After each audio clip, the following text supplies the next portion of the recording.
Today I'm going to demonstrate a simple project that shows the difference between warm and cool colors and geometric and organic lines and shapes. To get the full lesson plan, you can watch this video. This is just a quick demonstration of the project. First, we're going to do our geometric shapes and warm colors. You can use a whole sheet of paper or a half sheet. I'm using a half sheet just because I wanted to go more quickly for the video, but it depends on how long you want your project to last, what you choose. Everyone's going to need a ruler. I'm using my ruler upside down because I don't want to blind you. So everyone's going to get a ruler, and if you're doing this with second graders or younger, this may be their first experience with a ruler, so this is just good practice of how to hold it steady. It's not necessary to make your lines exactly parallel, but we do want them nice and straight. So I like to do this together as a class. We're going to hold our ruler down, and then we're going to slide it down. You can make skinny lines. You can make fat lines. We want to draw lines all the way down the paper. Now, sometimes kids will absolutely go crazy on this and make, 40 lines. It's not going to work well. Because we're going to fill in these spaces, they need to make nicely spaced lines. I usually keep some extras that are pre-drawn for the kids who are not quite ready for the ruler. Now, prior to this, we have already had our lesson on what is the difference between geometric and organic shapes. So we're going to fill up this paper with geometric shapes. Who can tell me a geometric shape? A square, that's good. I'm going to go make squares all along this line. Who can tell me another one? Triangles, that's good. It's very easy to make a triangle. So I have samples of ones that I have done previously, and I like to have at least one for each table. Laminated is good so that it can take a beating. That shows the variety of different shapes that you can use. Different patterns. Some kids like to do their own, and some kids like to copy yours exactly. I like to show this as a way to do diamonds. If you make an X, X, and an X, you'll get diamonds. Hearts are good. Anything that has a regular, uniform shape. Some of your students are going to be able to do this very quickly. And some of your students will be messy or careless. We're not looking for perfection. We do want to talk about making things regular and neat, because on our second half of this project, we are going to be able to be really loose and really wiggly. Because you're going to have students who are working at different speeds, the ones that finish early, I always have them go over their lines with a black marker. That really makes it stand out better when we color it. And then the ones who didn't get it all done can just color it in with the pencil. That way people don't get too far behind. And it's just great practice for slow, neat, and careful drawing. Another thing you have to watch out for is some of the kids are so neat and tidy that they will go really tiny and take forever. But this is a very flexible project. I do this project over 3 days. On the first day, we have all of our lesson and some exercises about the difference between geometric and organic.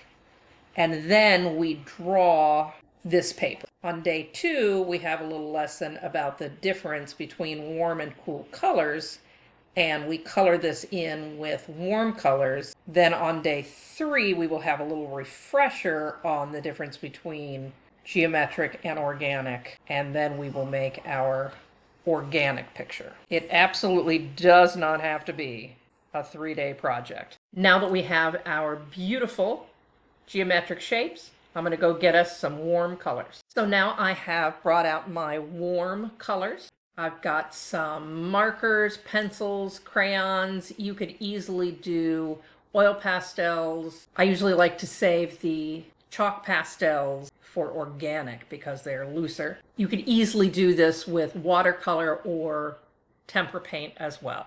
We are going for neatness. This is actually something I do in the beginning of the second grade. This is one of the reasons I spend so long on it, because it's my project at the beginning of the year, and I'm wanting to focus on craftsmanship and taking our time now that they're in the second grade. This slow and careful coloring is going to be a little too slow and careful for some of your students. I get some who just scribble scrabble across the whole thing. But if they've picked the right colors, that's good enough for me. As I've said, we have had a whole lesson on the lines and the colors.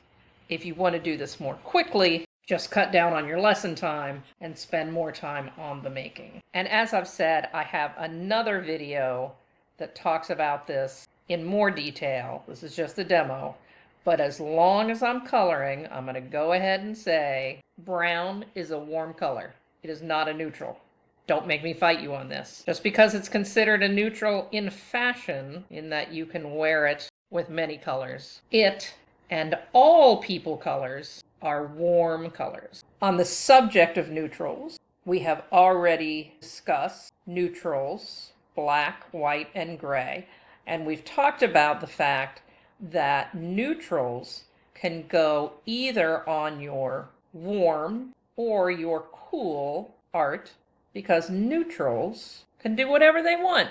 We also do a whole discussion of purple, because most information aimed at elementary kids is putting purple with the cool colors, but we look at the color wheel and we see that purple is halfway between warm and cool, because it uses red, that is a warm color, and blue, that is a cool color. So everybody has to decide for themselves whether the purple that they want to use is a cool purple or a warm purple.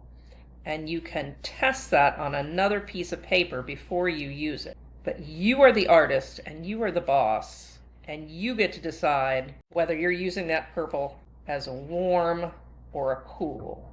So this is my teacher version, and on either side here I have some examples of typical student versions. White is also a neutral, so you can definitely leave some areas white. And now we're ready to do organic in cool colors. Now this is going to go much faster because we don't need a ruler, we don't need to be slow and careful. I always have them do the organic line wiggle dance before we do this. And you can do any kind of organic lines or shapes. You can do them across the paper in lines like we did for the geometric shapes, but I like to highlight the fact that we don't have the same rules. I still don't want them to be totally wild and messy, but overlap is okay. I'm doing this in marker first with no pencils because, well, there are no mistakes in the organic. Sometimes I like to do these lines in colored glue. So on the second day when we're coloring in warm colors, I will also have everyone make their glue squiggles, put that on the drying rack, so then when we come back the next week, we've got a really cool raised texture. And if you're going to do the cool colors in chalk pastel, those raised lines make a really cool border for the colors. If you're working small or with older kids, this is a good time to break out the Sharpies too. I really like this project for what it teaches, but 3 classes is a long time for young kids to spend on one idea. So I can't say I get the best craftsmanship by the time we are on our cool organic, but both the concepts of organic and geometric lines and shapes and warm and cool colors are in my standards in second grade, so I have to cover them. I like to do them both in one lesson just to get them checked off my list. I can't say I find the concepts all that interesting myself, but I do like getting the second graders to focus on craftsmanship.